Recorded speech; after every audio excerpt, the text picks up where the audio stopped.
चिरंतन सत्ता। प्रश्नकर्ता कहता है, प्रज्ञा, बुद्धि और अंतर्दृष्टि मन की तीन सर्वोच्च शक्तियां हैं। मनुष्य में तीन शरीर होते हैं, भौतिक, मानसिक और कारण। प्राण, मन और कारण।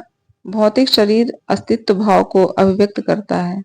मानसिक मनुष्य के ज्ञान को भाति और कारण उसकी आनंदपूर्ण सृजनात्मकता, प्रीति को। निसंदेह ये सभी चेतना में स्थित विभिन्न आकृतियां होती हैं, किंतु वे अपनी अपनी विशेषताओं सहित पृथक की तरह प्रतीत होती हैं। जानने की क्षमता चित्त का मन में बना प्रतिबिंब बुद्धि है। इसी के सहारे मन ज्ञान को धारण कर पाता है। बुद्धि जितनी अधिक प्रखर होगी, ज्ञान भी उतना ही अधिक विस्तृत, गहरा और वास्तविक होगा। वस्तुओं, व्यक्तियों और स्वयं को जानना बुद्धि की ही गतिविधि है।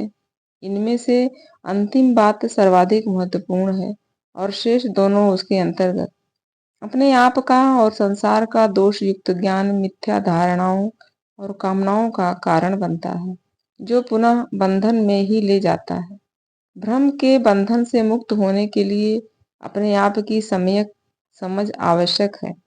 सिद्धांततः तो मैं यह सब समझता हूँ, पर जब उन्हें प्रयोग करने का अवसर आता है, तब विभिन्न परिस्थितियों में और विभिन्न लोगों के प्रति अपने प्रत्युत्तरों में मैं निराशाजनक रूप से असफल रहता हूँ और अपनी असंतुलित प्रक्रियाओं से मैं बस अपने बंधन को और भी दृढ़ कर लेता हूँ। मेरे मूढ़ और शिथिल मन की तुलना में जीवन अधिक त्वरापूर्ण है। मुझे समझ में तो आ जाता है, पर तब तक इतनी देर होती है कि पुरानी भूलों की पुनरावृत्ति कर बैठता हूँ। महाराज जी कहते हैं, तो तुम्हारी समस्या क्या है? प्रश्नकर्ता, मैं जीवन को न केवल बुद्धिमत्ता पूर्ण वरन तत्पर प्रत्युत्तर देना चाहता हूँ, और यह तब तक तत्पर नहीं हो सकता जब तक कि स्वतः स्फूर्त न हो। यह स्वतः स्फूर्तता मुझे कैसे प्राप्त होगी?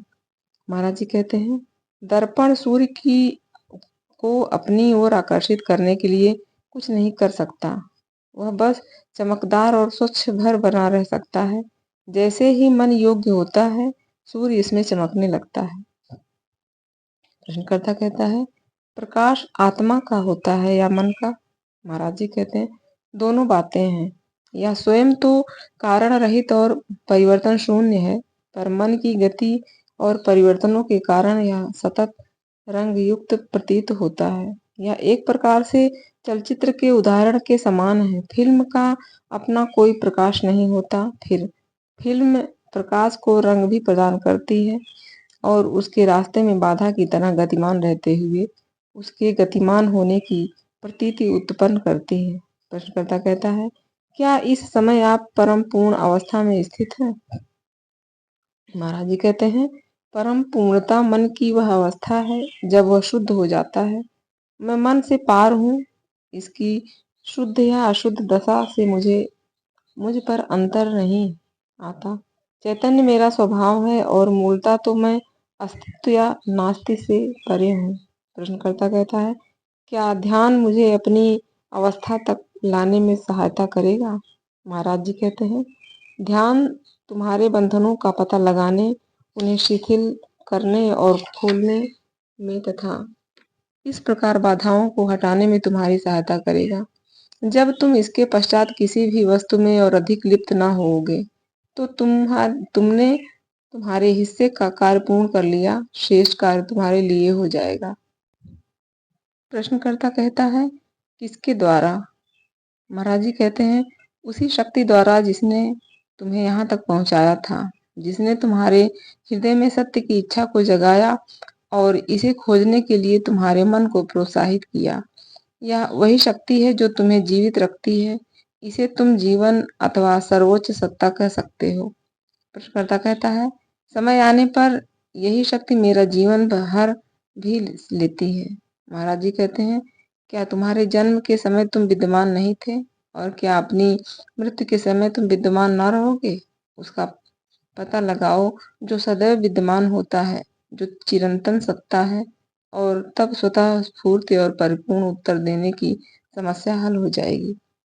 प्रश्नकर्ता कहता है, शाश्वत का साक्षात्कार कर लेना और नित्य परिवर्तनशील अस्थायी घटनात्मक परिस्थितियों में प्रयास रहित समुचित प्रत्युत्तर देना, ये तो भिन्न भिन्न प्रश्न हैं। ऐसा प्रतीत होता है कि आप इन्हें परस्पर मिला रहे हैं। ऐसा करने का क्या कारण है? महाराज जी कहते हैं, शाश्वत के साक्षात्कार का अर्थ है शाश्वत हो जाना, पूर्ण हो जाना, विश्व और उसके अंतर्गत उसकी हर वस्तु हो जाना। प्रत्येक घटना पूर्ण की अभिव्यक्ति और प्रभाव है और पूर्ण के साथ गहन सामंजस्य युक्त होती है। पूर्ण से आ रहे सभी प्रत्युत्तर सही प्रयास रहित और तत्क्षण होंगे, यह अन्यथा नहीं हो सकता। यदि यह सही है तो विलंबित प्रत्युत्तर एक गलत प्रत्युत्तर है। विचार, भाव और कर्म एक होने चाहिए और जिस परिस्थिति में उन्हें चाहा गया है उसके साथ साथ उत्पन्न होने चाहिए। प्रश्नकर्ता कहता है, यह कैसे होता है? महाराज जी कहते हैं, मैं तुम्हें पहले ही कह चुका हूँ, उसका पता लगाओ जो तुम्हारे जन्म पर विद्यमान था और तुम्हारी मृत्यु का भी साक्षी होगा। प्रश्नकर्ता, क्या मेरे माता पिता? महाराज जी, हाँ, तुम्हारे माता पिता वह स्रोत जहाँ से तुम आए। किसी भी समस्या को हल करने के लिए तुम्हें उसके मूल स्रोत की खोज करनी चाहिए। समस्या का विलय खोज और धैर्य युक्त वैराग्य रूपी वैश्विक माध्यम में ही हो पाता है और तब इसका वास्तविक हल पाया जाता है।